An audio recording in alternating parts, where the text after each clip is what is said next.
I observed on Twitter, I mean, you recently had a video where you discussed how lifestyle is commonly used in public health. And the implication of this was, your suggestion was that it may not adequately capture how circumstances are outside our control. I really want to ask you, how do these, what are those aspects that you're referring to, and how do they impact our response during this pandemic, Nisreen? Thank you so much, Theo. Thank you for the lovely introduction as well. So yes, lifestyle obviously is a word we use all the time, and in public health and health in general. I suppose my Twitter input on it came because there was an event advertising some educational program for doctors, but they were basically said that COVID-19 is a lifestyle disease. And that kind of triggered my rampage about it. I mean, lifestyle really is, I mean, it's okay. There are terms, lifestyle medicine, you know, lifestyle in terms of changing behavior. However, I think just before we go into COVID-19, I don't think lifestyle is the word doesn't really capture a lot of things. I mean, we know that it doesn't capture the wider determinants of health. People don't behave in certain ways because a lot of the time there are barriers against them behaving in certain ways. And the lifestyle, the term lifestyle implies that it's more kind of in people's control to change. If only they have the information and they have the will to do it, and you can kind of convince them to do it, then they'll do it. But I think it's much more complicated than that. And I think that people's behavior is largely also determined. It doesn't mean that they're not in control of behavior, they are, but it is largely determined by their environment and by their resources. And you know, in terms of the facilitators and the barriers for the behavior. So if we just, before we go to COVID, obesity, for example, is a big thing, and it's been recently linked to COVID as well in the UK through a recent obesity strategy. And this is my usual area of work. There are many barriers against people adopting a healthier lifestyle, you know, in terms of diet and exercise. So we look a lot at inequalities in health in terms of obesity. Obesity, both childhood and adult obesity, is much more common in people who are from more disadvantaged backgrounds in the UK. And the reasons are many. I mean, first of all, in terms of healthy food, we can give the people information about healthy food, but actually genuinely in many contexts, healthy food, fruit and vegetable, nuts, fish, etc., all of these things are more expensive than you know, fast food, you know, food high in fat, you know, sugar and salt, and you know, so it's about the resources. I mean, there was some shocking really results from you know, a couple of years ago. The organization called the Food Foundation published some results about how much it costs for people to meet the UK's own healthy eating guidelines, which is called the Eat Well plate. And it found that over a quarter of the population would have to spend a quarter of their disposable income just to meet these guidelines. And actually the 10% most deprived would have to spend 3/4 of their disposable income just to meet the healthy eating guidelines. So this is quite unrealistic.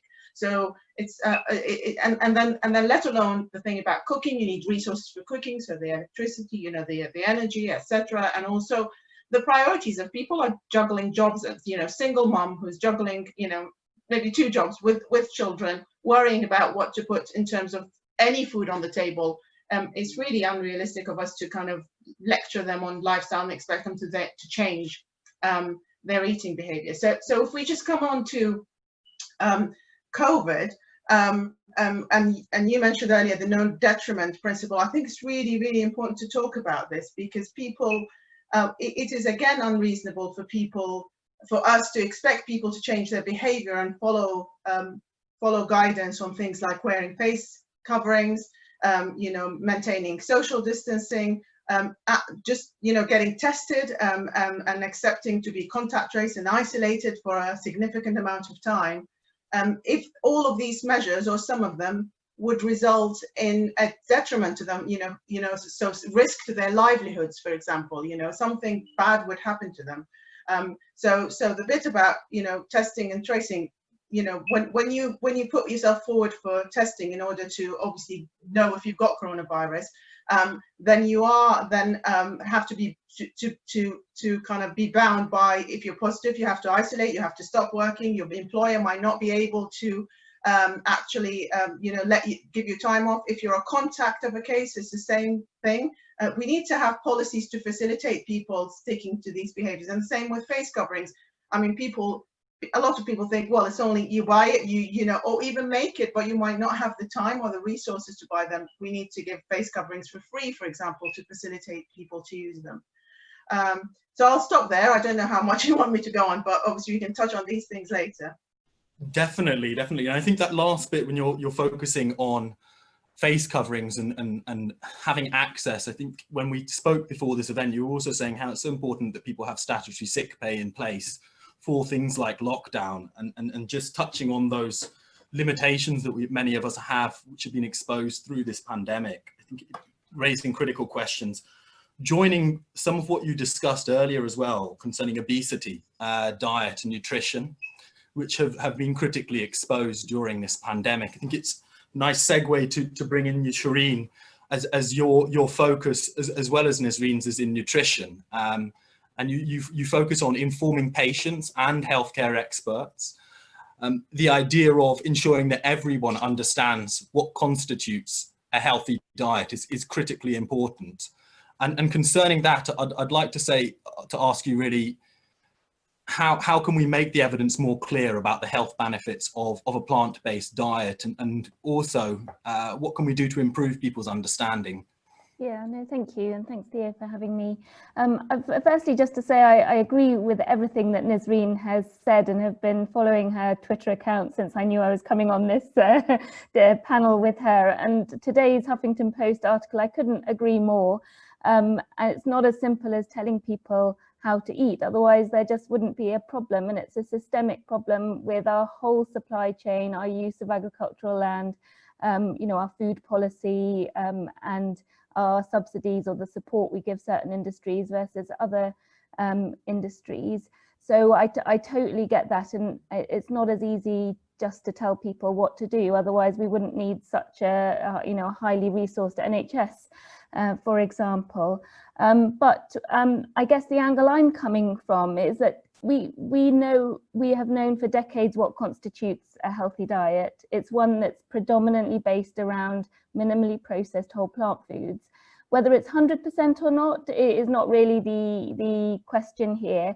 You can be perfectly healthy and well on a 100% plant-based diet, a vegan diet, but it doesn't have to be. But whatever you do around the frills and the small bits of other foods that you eat, it has to be predominantly plant-based. But we've moved so far away from that, with less than 30% of UK adults actually eating 5 portions of fruit and vegetables a day, and with more than 50% of what we put into our shopping baskets being ultra processed foods. And I'm sure we'll come back to some of the reasons around that. And even though unhealthy diets predominate more in those people who have less access and can afford the healthier foods, I think it's still the case that healthcare professionals suffer from all of these illnesses that are related back to lifestyle. And just to defend the word lifestyle, we use the term lifestyle medicine to allow us to use an evidence-based process by which we enable our patients or clients to understand the choices they can make within the limits of their social and their social confines. So it's not about going to a yoga retreat or a juice fast or that sort of lifestyle. It's actually an evidence-based practice, because we know that 80% of chronic disease could essentially be eliminated by adopting a healthy diet, keeping a healthful weight, avoiding tobacco and not drinking alcohol excessively, and also doing regular physical activity. And so much of what I deal with on a daily basis is related back to lifestyle behaviors. But I agree, it's not a personal choice. People don't choose to be unhealthy and develop obesity and type 2 diabetes. It's sort of entrenched in our society that these unhealthy lifestyle behaviours are accessible and affordable more so than healthy behaviours. So I'm not sure if I've quite answered that question, but it's really highlighting why a healthy diet is so important to all aspects of our life, and whether it falls under the umbrella of lifestyle medicine, it doesn't matter, it impacts every aspect of healthcare. It really does, and I think it's really important to focus on the evidence there that as you've emphasised, Shireen. So thank you very much for drawing that in, and I think also it connects a lot with what Nisreen said concerning these obstructions that are in place. And before I bring it over to you, Jacob, to discuss non-medical interventions, I just want to return to Nisreen quickly and maybe ask you to elaborate on what some of the effects are concerning how our social behaviour is impacted by our surroundings, because I think that does speak to some of what Shireen has said, these obstacles maybe to making a transition where the broad public are communicated what is a healthy diet, in terms of too many shops with fast food, the accessibility of fast food. And speaking as someone brought up as a millennial with the 5 fruit a day when school meals, could I send over to you, Nisreen, to just follow up there? Yes, absolutely. So yes, I think that these are the kind of barriers I was talking about. So it's not just about the resources and, you know, poverty, for example, but it's we also do research looking at the environment. So what you touched on in terms of fast food outlets, but also green space. You know, the availability of green space is really important.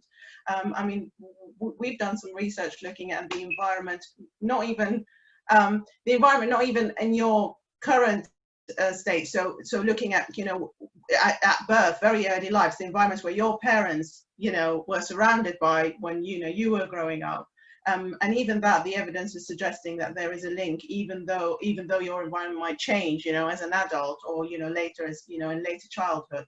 So things, and also air pollutions, there are links, you know, between air pollutions and all sorts of adverse health outcomes, including, you know, obesity and those linked to it. So I think the environment is really, really important in terms of and the built environment as well, really important in terms of what we look at. And I think the other thing, I think we tend to, certainly in public health, we tend to really separate mental and physical health. And when we talk about, you know, diet and physical activity, and we talk about outcomes like, you know, heart disease, etc., and strokes, we tend not to merge the mental health side, but they're much more interlinked. And I think if you're, you know, you need to address them together, I suppose. And again, it comes in, the environment comes in here as well.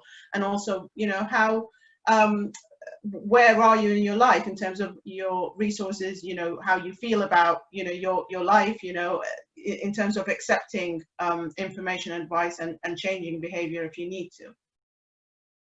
Thank you very much, Nisreen. I think it's quite right to focus on these broader effects, and you've almost introduced a nice segue to speak to Jacob about the kind of the holistic aspects in terms of how we approach and combat COVID-19, because it's brought to the surface so many of these systemic issues concerning health. And I think from reading a bit of your work, Jacob, it's interesting to read about the distrust that was within the medical practice in the 19th century, let's say, and how that transition has changed things.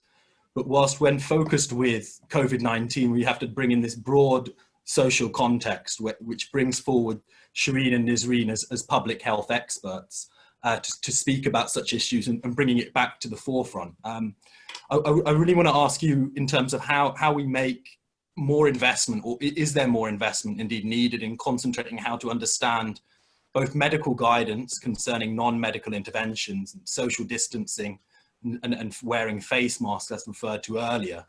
I don't know what you can comment on the non-pharmacological aspects of intervention, Jacob. Sure. Yeah, thanks, Theo. Your question is raising like many interesting and important issues. And Nisreen and Shireen have already touched on many of these. So arguably, from what we know now about the transmission of COVID and the constraints on the transmission of COVID, the most important kinds of things that we can be doing are just strictly non-medical, in the sense that they don't involve, giving pharmaceuticals to people. So things like social distancing, closing schools, wearing masks. One thing that the pandemic has brought out is just how little we know about these kinds of interventions. So for many kind of core hypotheses in medicine, like, does this drug do blah, blah, blah? Will this drug lower my blood pressure? Will this drug decrease my depression severity? We have, dozens and dozens and dozens, or in some cases, hundreds and hundreds of carefully controlled randomized trials. But for these kinds of interventions, like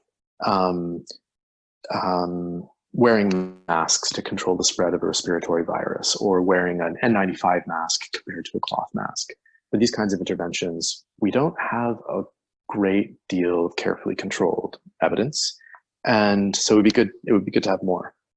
But we do have some evidence for some of these kinds of interventions, and one thing that's really come up in the COVID pandemic and policy response to it is how politicized the policy guidance has been, and how variable public willingness to follow the scientific and medical guidance has been. And so that raises this question, like, why? why is public adherence to medical guidance and social policy so variable? So that itself is a really complicated sort of social question, which could use a lot of empirical evidence. But at the same time, I think it's worth policymakers and the scientists who are guiding policymakers, it's worth being open and transparent about the limitations on the evidence base on which policies are being made. So during the COVID pandemic, guidance was generated rapidly and policies were implemented rapidly, often on evidence which is not as strong as in other domains of life for which we're making social policies based on scientific evidence. And so I think one thing that would be good for the scientists, the policymakers, and the public response is to be transparent about the limitations of the scientific basis on which we're making policies, and also to be transparent about the kind of the values that are underlying policy guidance. So there is a tendency to think that medical guidance is strictly about the science. But when it comes to a quarantine and the social policies meant to mitigate the quarantine, that's clearly not the case. And we're talking about asking people to keep their children out of school and asking people not to go to work. And this has differential effects on different kinds of people, both in the Western world and the global South. And so the sort of value basis of different kinds of policy guidance is something that we should be more sort of upfront about and transparent about. So there's a whole cluster of issues, and we're at the cutting edge of thinking about, or how to think about, these sorts of issues. Thank you, Jacob. I think that's quite an interesting part to bring it. I mean, you did methodologically, actually, or methodically, should I say, bring us through this process where there could be miscommunication from the politicized, could be called narratives, but also that inconsistency drawn out of the fact that it's based on epidemiological models, which are making predictions where we've got limited evidence. Is it right that you did a Facebook poll with colleagues working in the philosophy of science, and that's what they had drawn out? I mean, could you speak a little bit about that and any other areas that were drawn out through that research? So yeah, you're referring to this sort of social media experiment I did with my colleagues. One thing that struck me about the pandemic and policy response and scientific response in the spring was just how rapid the scientific community mobilized. So it was really, really impressive. A lot of good work happened, but on the flip side, a lot of science happened sort of in fast forward. So very, very prominent studies were being done quickly and then being promoted via press conferences prior even to peer review. So a paper would be published on a scientific archive and then would be promoted via different kinds of platforms and would get a lot of media attention. And even the models themselves that led to the policy guidance, like the Imperial College models, for example, these were deployed really rapidly and in the absence of any kind of peer review. And so that impressed me. And so I was curious about just how, like, the extent to which we ought to be proceeding cautiously in that sort of scientific environment. So we had some models, for example, that were saying that if we didn't employ social policy A, B, and C, like social distancing, taking children out of schools, and so on, then a certain number of people would die, the intensive care units would be flooded, and so on. But at the same time, or very quickly, we had other models saying, if we employ these kinds of strategies, then this number of children in Africa are going to die, malaria resistance programs are going to be underfunded, this number of people are going to be like undernourished. And so we had these competing models, competing sets of values, different kinds of scientific and policy organizations that were offering different ways of thinking about how we ought to behave in light of the pandemic. There's a lot to think about in a very short period of time. Yeah, and it's been a rapid proliferation because I think there's a lot of emphasis on expediting the process of producing a vaccine. But also we are also having to expedite the process of how we understand the broader impact that a pandemic has on the globe, particularly in a very interconnected world. And so, Nisreen, you are on Twitter regularly, and that is one of those forms, as Jacob's saying that he did a poll on Facebook, and you've seen this hyperbole of activity on Twitter as well. I wonder, just to draw on these issues quickly and to pick up on that, whether you have any observations on the communication and transparency that can be drawn from what maybe Jacob said, but also your own observations.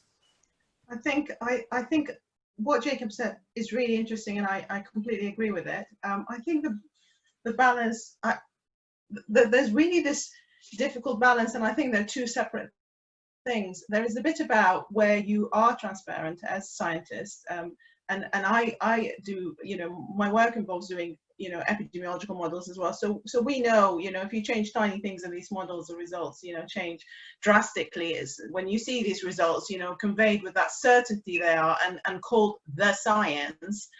That's worrying, because it's not like nobody's lying and nobody is saying these scientists, are not doing a good job. It's just the nature of the job that all the assumptions you're making with these models change the results significantly. But I think that the balance. So I think being transparent about that, I think we could have done a much better job. But I think that should be balanced with the communication messages to the public in terms of what do the public need to do now. This needs to be clear, and this needs to be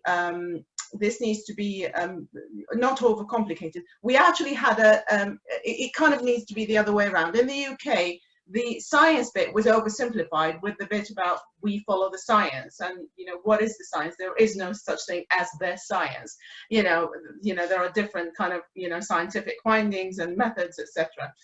So that needed to at least be more transparent in terms of, well, this is what we know now.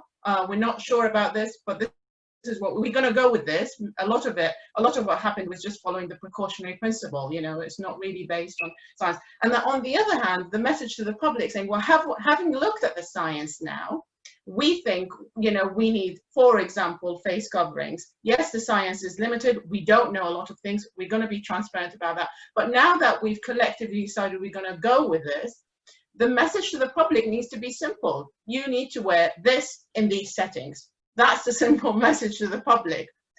Not do different things in different settings and then get information from different sources in terms of what to do now. So I think it needs to be flipped in that you're transparent about the uncertainty, but once you are transparent about this, saying, well, this is what we know now, we've decided to go with this. This is now what we are asking you to do in very simple terms.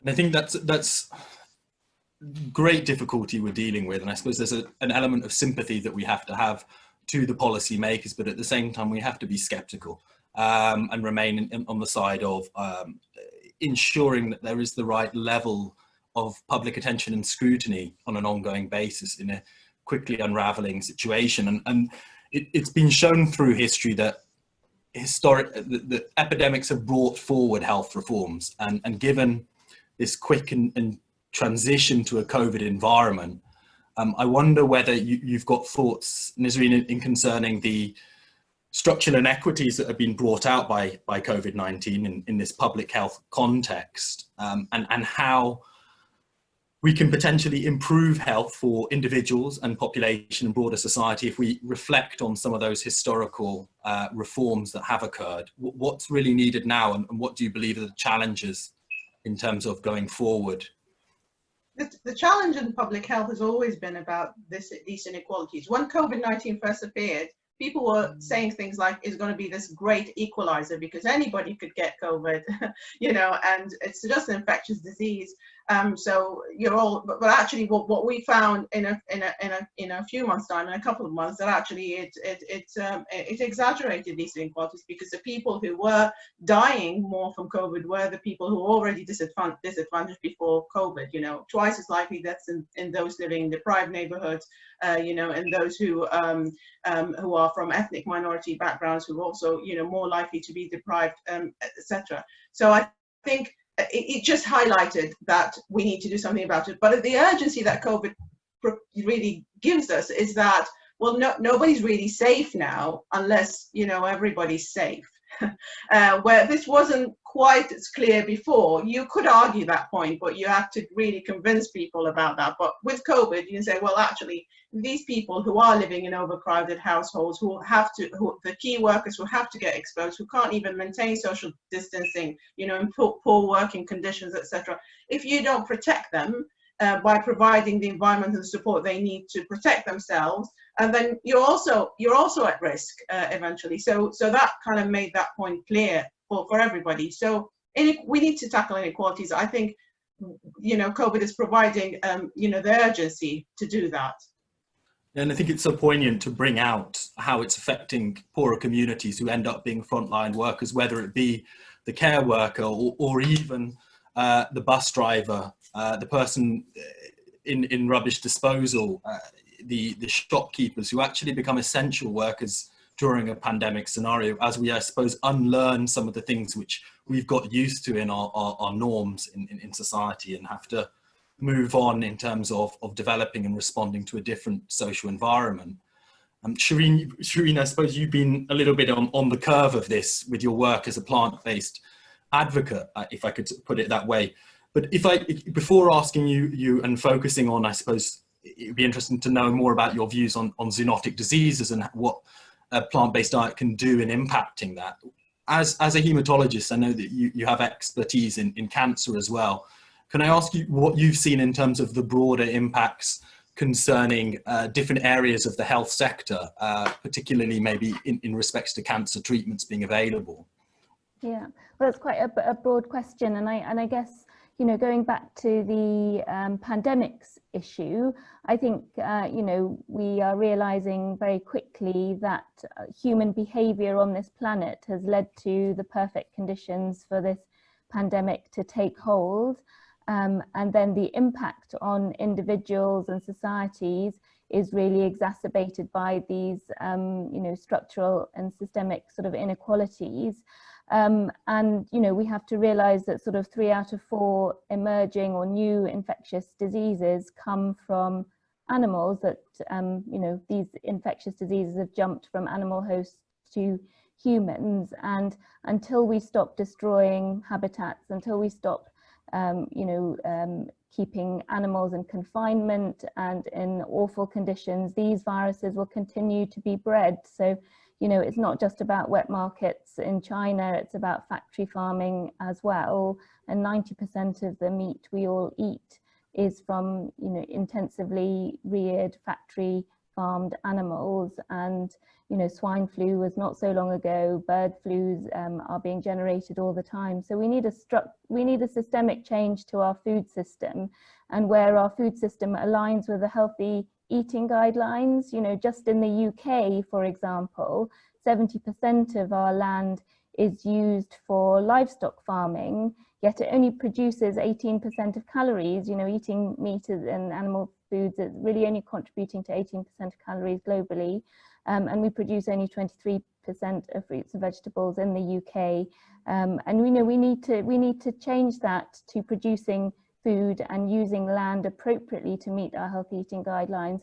But yes, I mean, obviously the pandemic itself has really put pressure on, what we class as routine services within the NHS. So, on a personal level, I've got away quite lightly because I'm not frontline fighting or helping, treat people with COVID. But my patients, have had delays in treatment, delays in referral from the GP for investigation.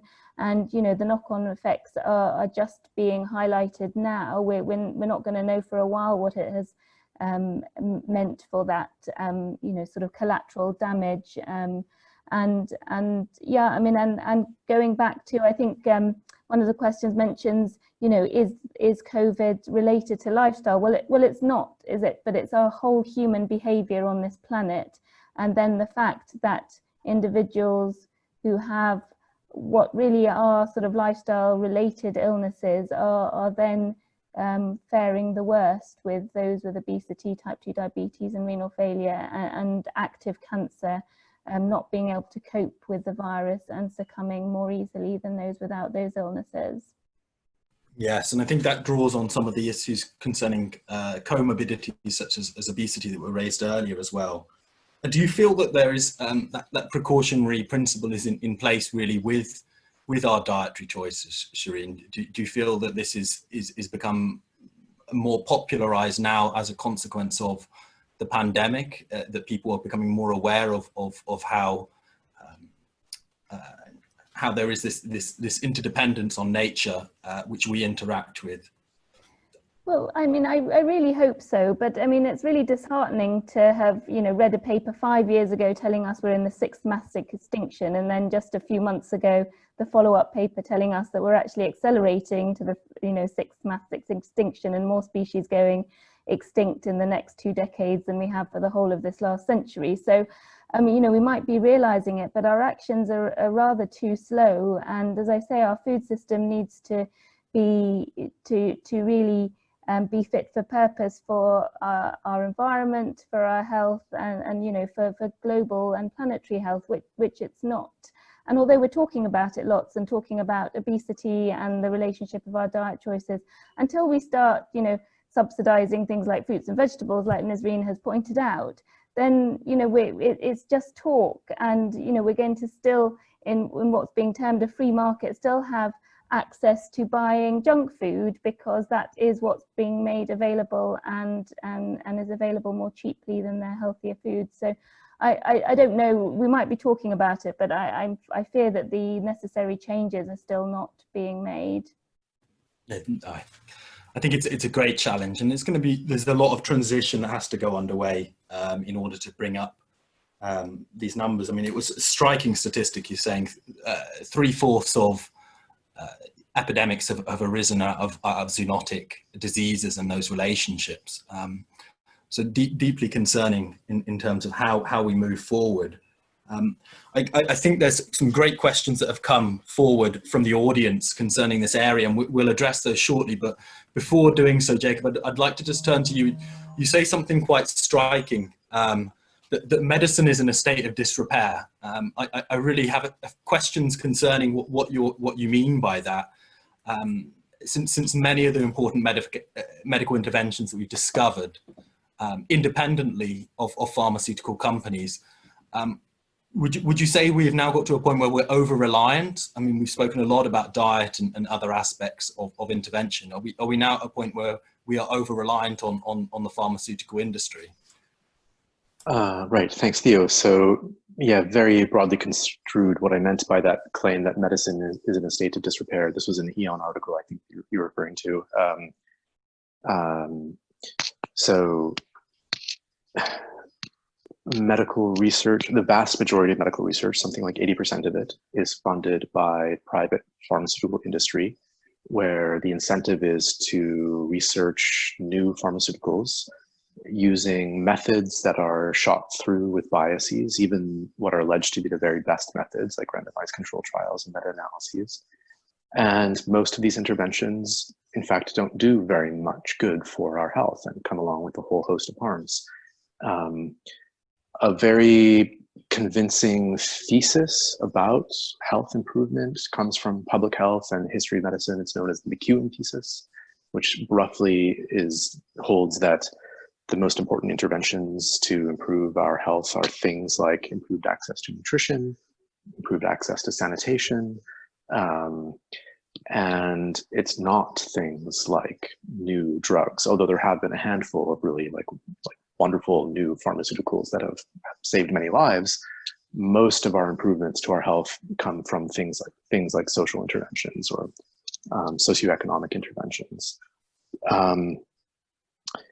But as a matter of fact, today, most medical interventions are being developed and pursued and researched by private industry. And that's the case with COVID. And so, so the short answer to your question is yes. There's a lot more that could be said about that.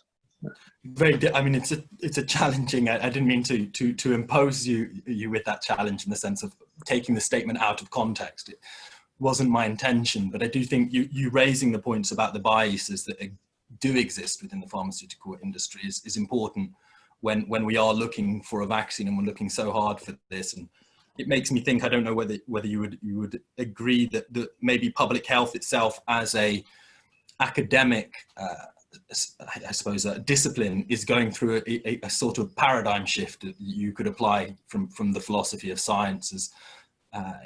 Would you say that we're in a state of uncertainty and we're actually switching and advancing our knowledge? It's a very open-ended question. So one just sort of very basic point to note is that when COVID became, when it was clear that it was a huge problem, a large number of research groups around the world turned their attention to COVID to study intervention, not just vaccines, but also pharmaceutical interventions like remdesivir. So of course there are a bunch of vaccines that are being developed, or there are also a bunch of more traditional pharmaceutical interventions being developed. So just a very basic point is that if you have 100 research groups, each pursuing 3 or 4 different pharmaceutical interventions under a wide variety of semi-biased methods, which is the case in the last few months, you're bound to come up with a few quick, early, apparently successful interventions that are spurious false positives.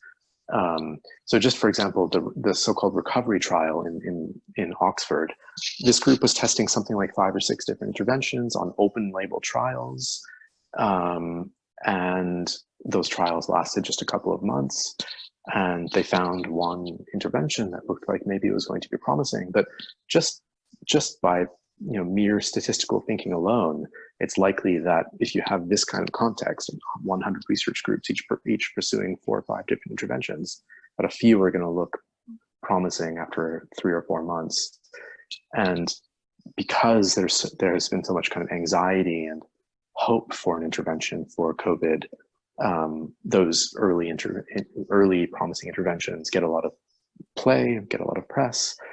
And so one lesson to take away from that is that we ought to be more humble about our methods, about our interventions, about the evidence for those interventions.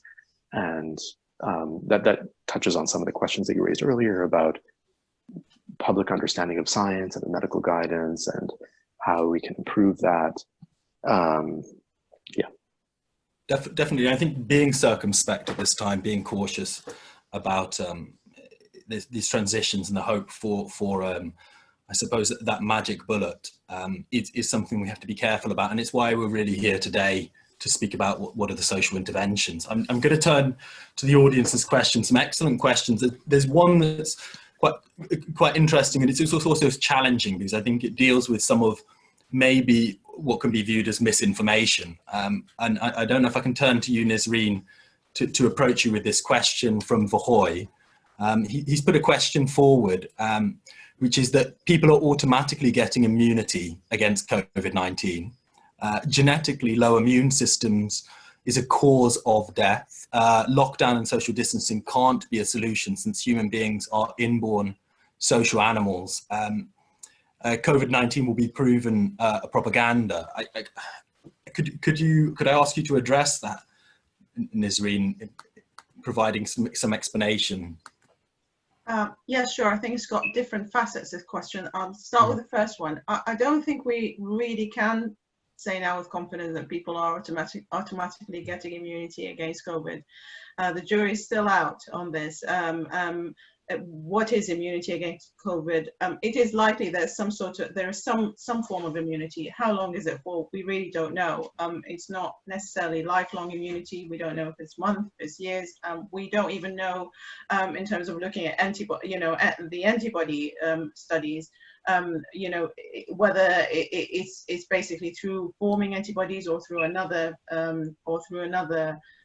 form of immunity called T-cell immunity. So there's so many questions about immunity. I don't think we can make the assumptions, and I think touching on Jacob's point again here, it's not really right for the science to say we know that immunity will develop. It's only a matter of how many people will get infected, and that's when kind of the discussions around herd immunity came, is that people who are healthy enough, get infected, develop immunity, we'll be fine. We can stop all of these measures. We can go back to normal as we were.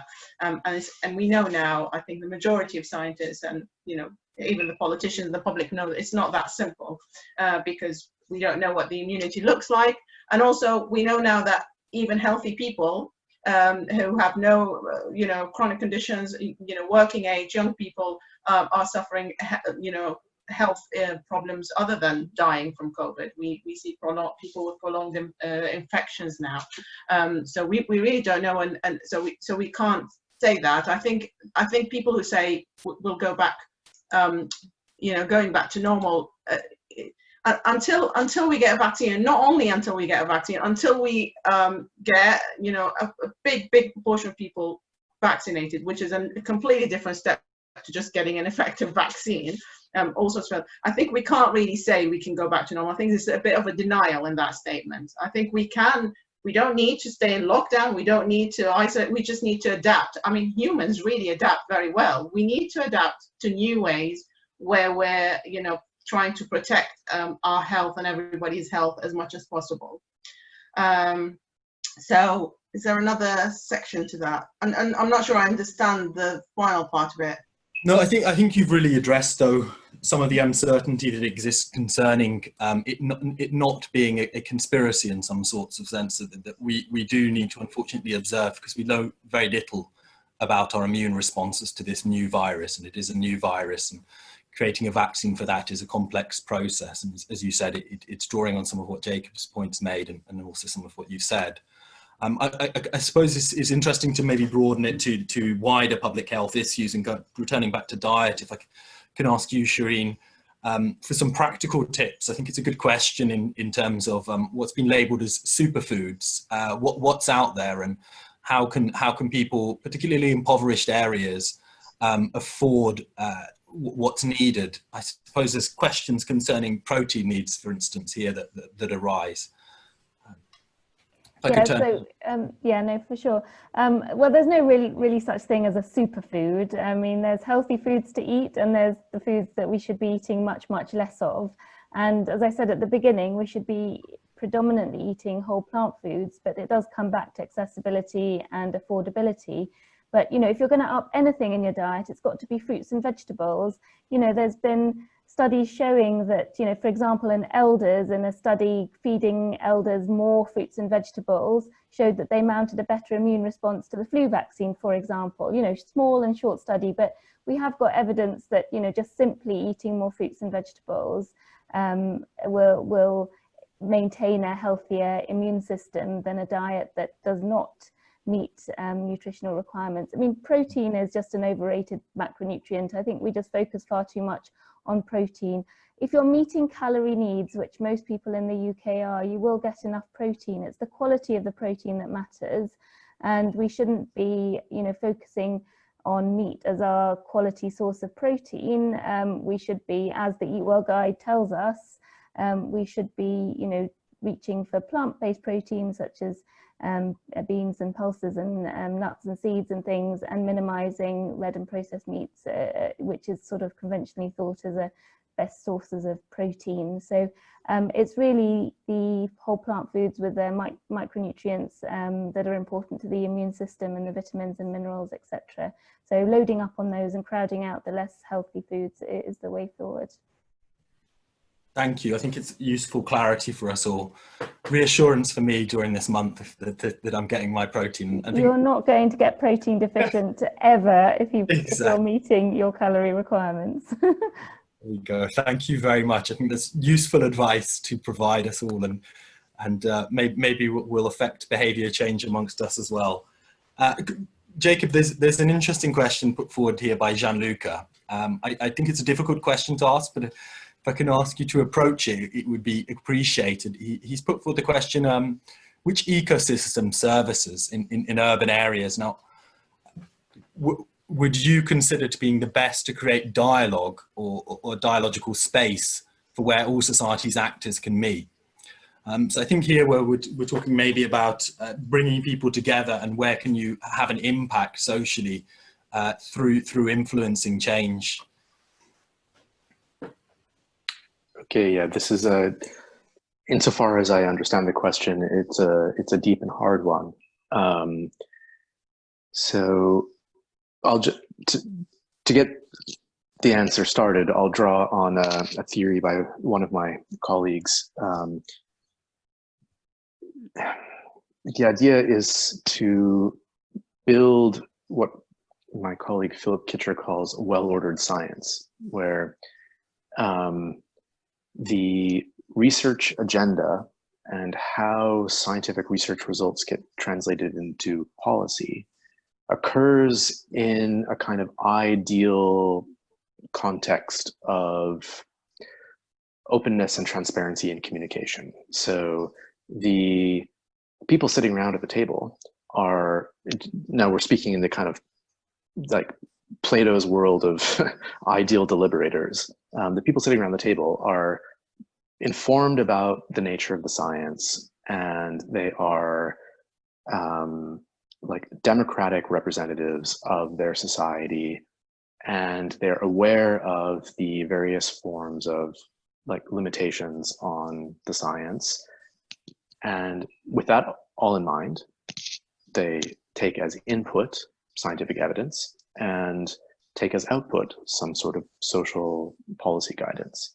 And so the idea is to try to take into account like a plurality of different kinds of perspectives, which have different kinds of value systems, and translate scientific evidence into policy.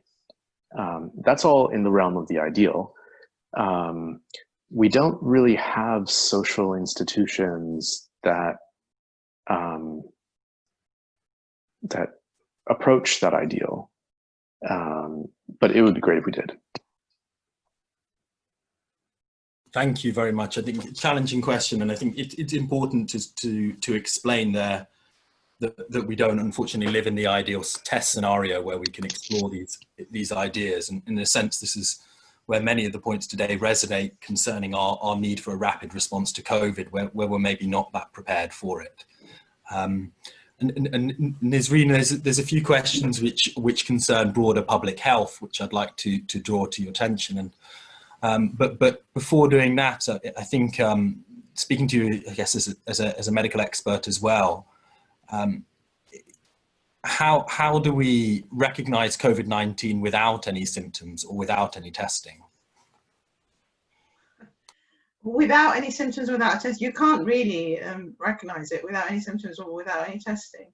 And that's why, you know, it might be, and it would be a good idea, particularly if somebody's high risk. Certain occupational groups are high risk, such as people, you know, care home workers, healthcare workers, you know, possibly schools as well, to have some sort of regular screening and testing, you know, whether it's screening for symptom screening or actually testing, you know, with to pick up people with no symptoms, because we do know there's a degree of transmission between people who have no symptoms, and actually it could be that these people will develop symptoms later, but the transmission happens, you know, a couple of days before the start of symptoms. So what we call pre-symptomatic. So there's pre-symptomatic transmission, and there is some asymptomatic transmission where people never develop symptoms, but they're found to have the virus by testing.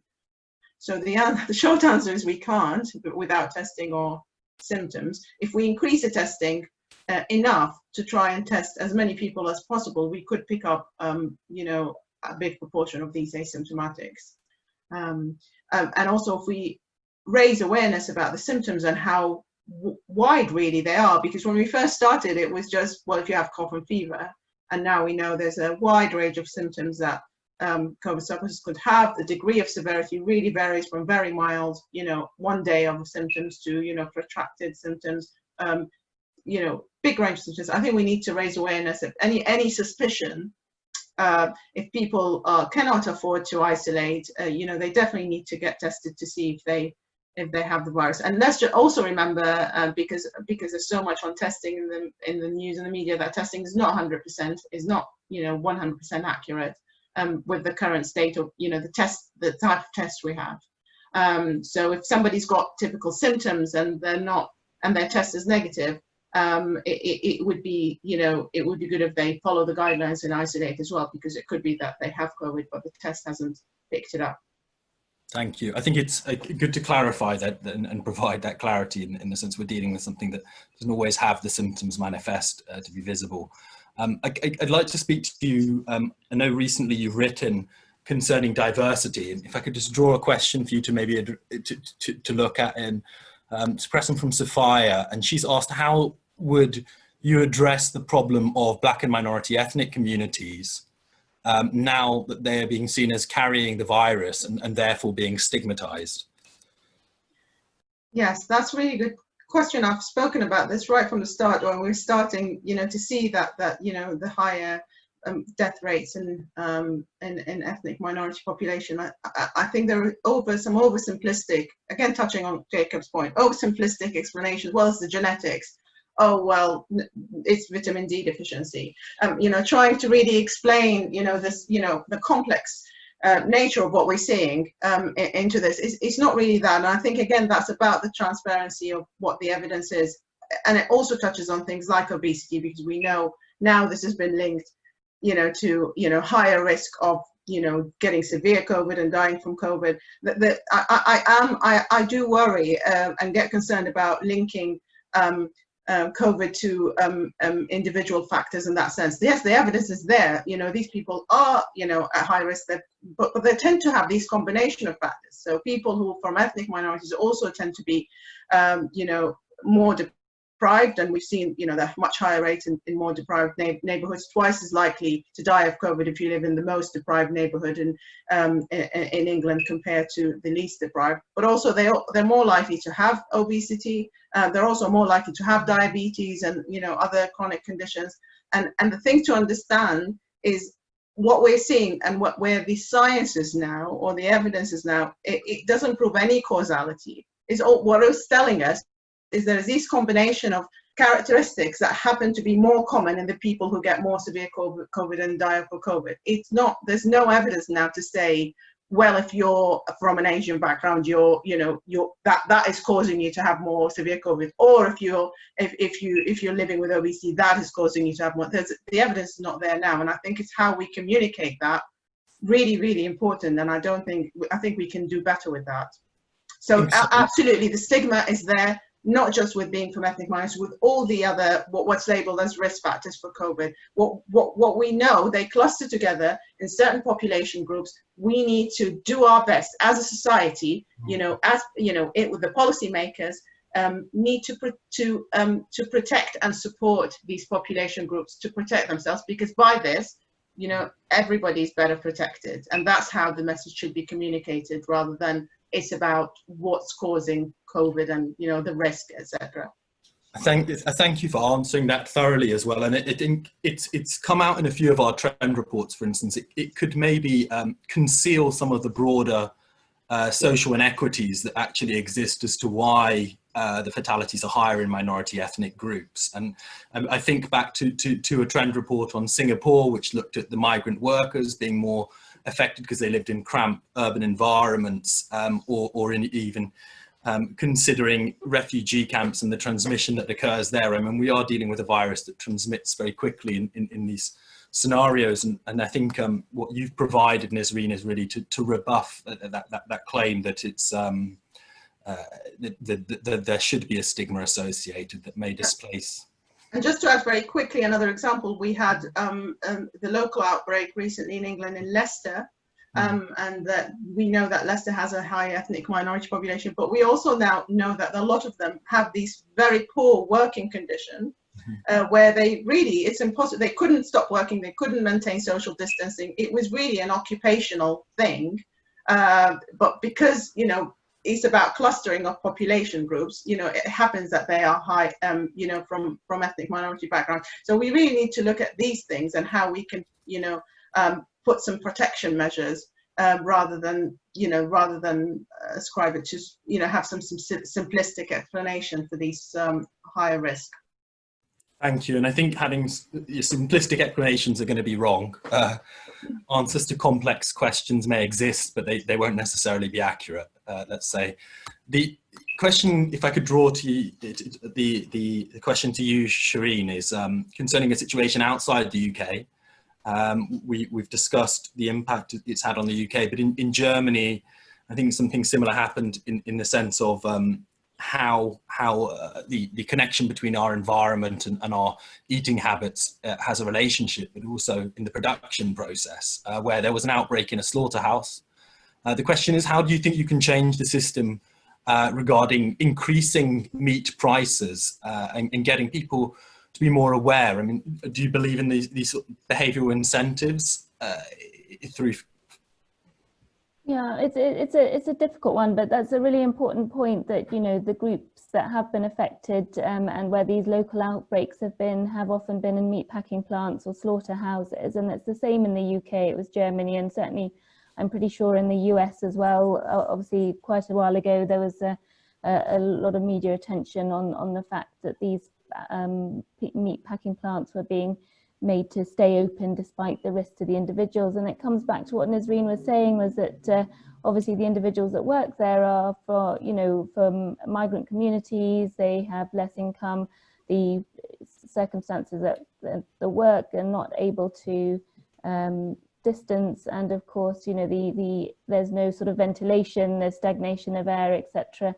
So, you know, all those factors together, but it means that those are most disadvantaged. And I think we have to look inward. You know, the only reason these places exist are because we're demanding that food and we're buying it. You know, as soon as we stop buying these foods that are really causing suffering to not only animals, but our fellow humans as well, only then will we be able to really change the system. Yeah, I mean, I think policy needs to reflect that, of course, but I mean, how we change behaviour, it's the bigger issue, isn't it? And it needs to be led from the top, but also grassroots movements are doing a good job at highlighting this. But just, you know, highlighting one statistic from the UK, you know, apparently during this lockdown, the UK government have spent £500,000 on advertising dairy and milk in a milk campaign. And, you know, that's because milk sales have dropped for so many reasons, but we're continuing to prop up an industry that really is not necessary and adds no value to either our health or society as a whole, and certainly is contributing to climate change and climate destruction. So really what we're learning is not really being acted upon by our government policies, and our taxpayers' monies are propping up industries that really need to be changed to more sustainable ways of producing our food. Thank you very much for asking that. And I think producing more sustainable diets, more sustainable food that does less harm is crucial. We're running low of time, but I would like to bring one more question over to you, Jacob, if I can ask you to address a question from Samia, and I suppose it connects with a lot of what we've discussed today in terms of the need maybe for impending health reforms. Also, just to state to everybody in the audience, there is a poll, so do feel free to complete that. It would be fantastic to hear back from you and get your feedback. Jacob, the question from Samia is, what are the impending health reforms that can come about from the current pandemic, which could possibly prepare us to mitigate the current pandemic or prepare for future pandemics in our lives?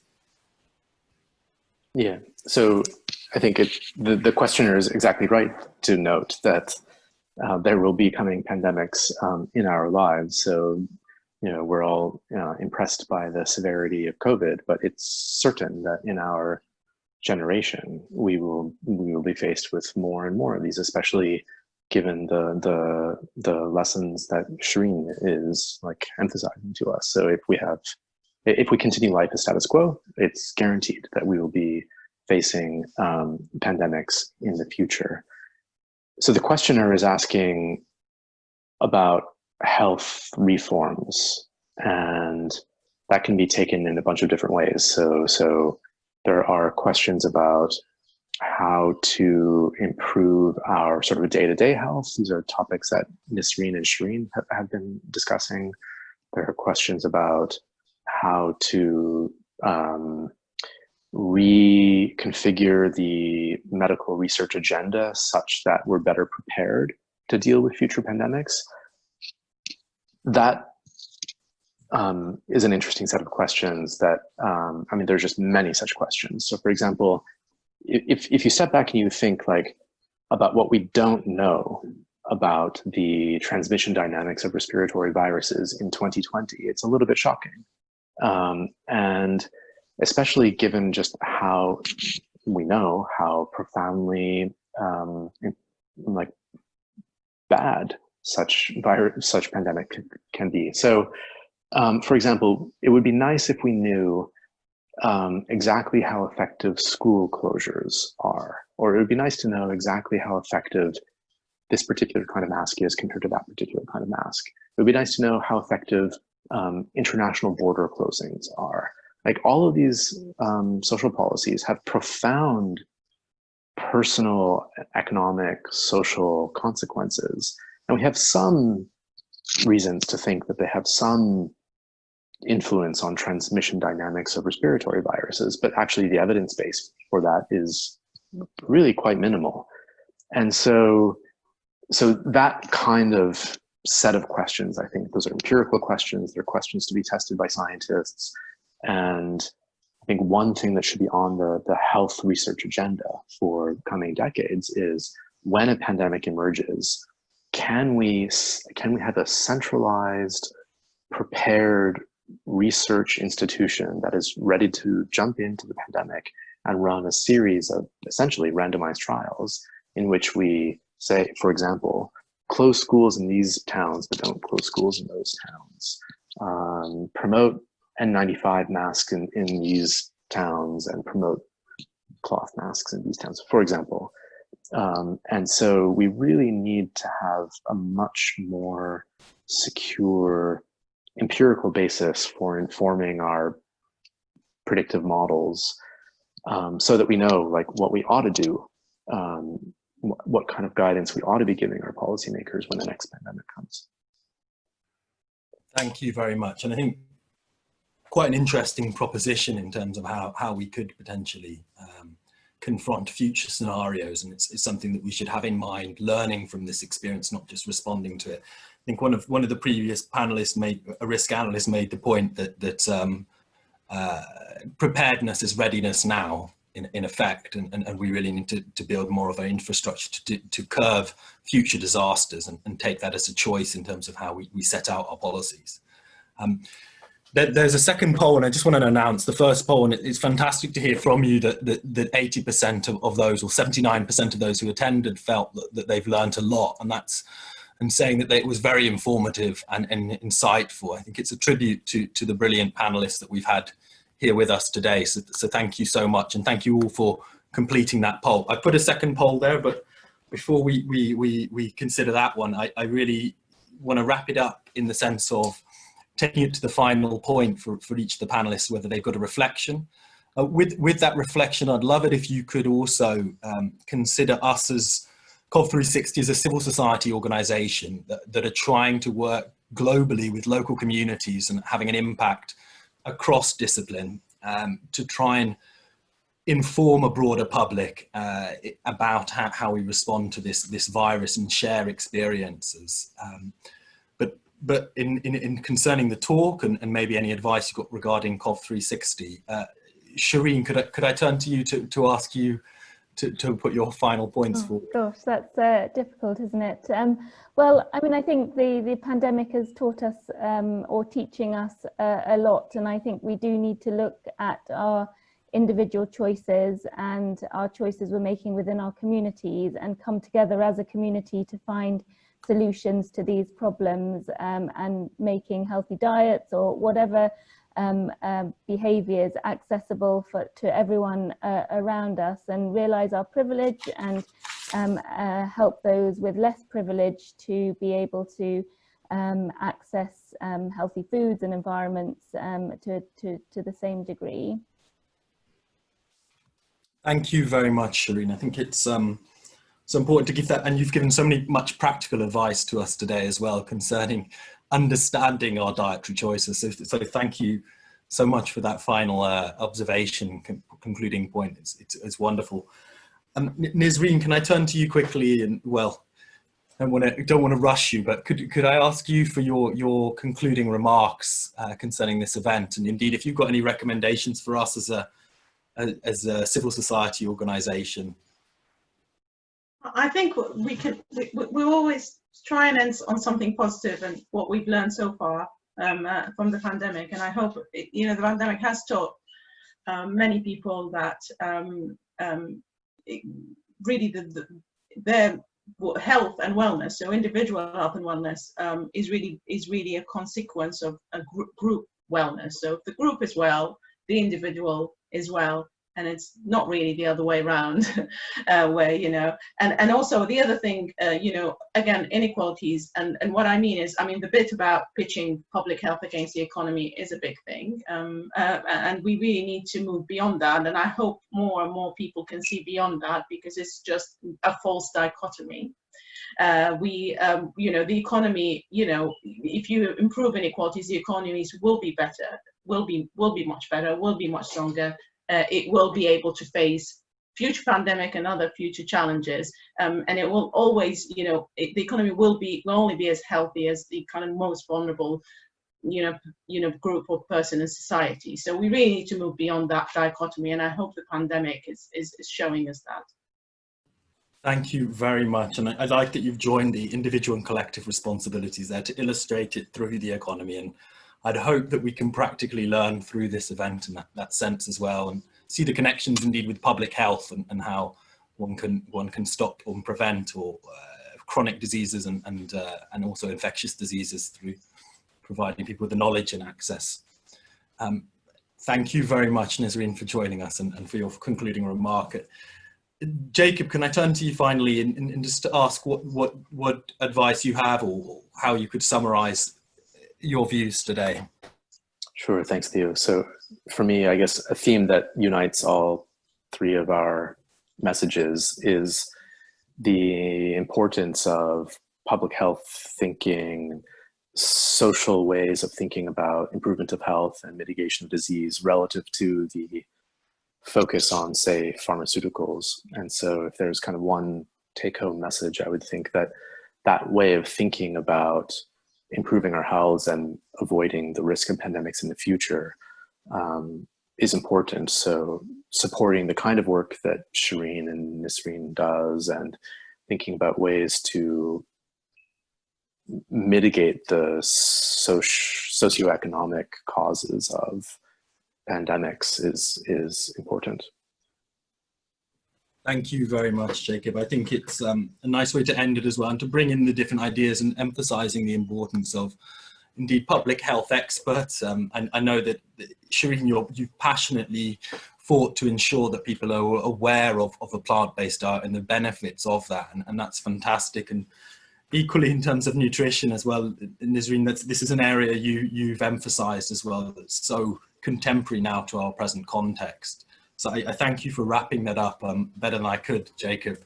And thank everybody for joining us this evening. I think it's nice to finish on a quote. I think Hippocrates, he said, wherever the love, I'm going to start again, sorry. Wherever the art of medicine is loved, there is also a love of humanity. And I think it's nice to embrace what we can do with medicine, whether it's a non-medical intervention or indeed using the medicine that we do have wisely.